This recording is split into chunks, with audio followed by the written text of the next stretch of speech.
Tak.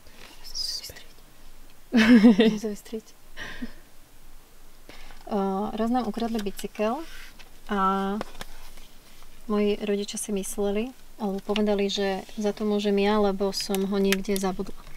A ja som vtedy mala nejakých možno 7 rokov, chodila som do školy a ja som si bola istá, že to nebola moja chyba. Poprvé to bola chyba toho zlodeja, vina toho zlodeja.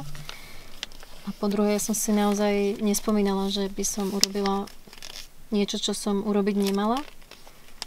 A trestom bolo, že mi tatino nedoniesol papier do zberu a toto si asi budem pamätať do smrti, lebo vtedy som pocítila takú nespravodlivosť, takú nemohúcnosť, pretože ma nikto nepočúval a nevedela som, ako mám dokázať, že vidia, som vlastne nič nespravila zlé. A že vlastne ani ten bicykel asi nestojí za to, aby som bola taká nešťastná.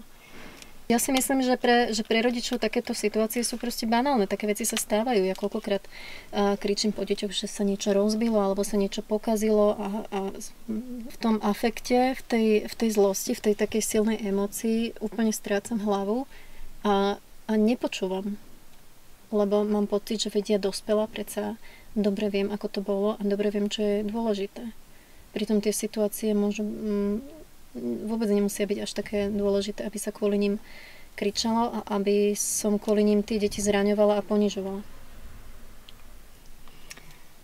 Častokrát mi naskočí obraz tých 2 balíkov papiera, ktoré neboli určené mne.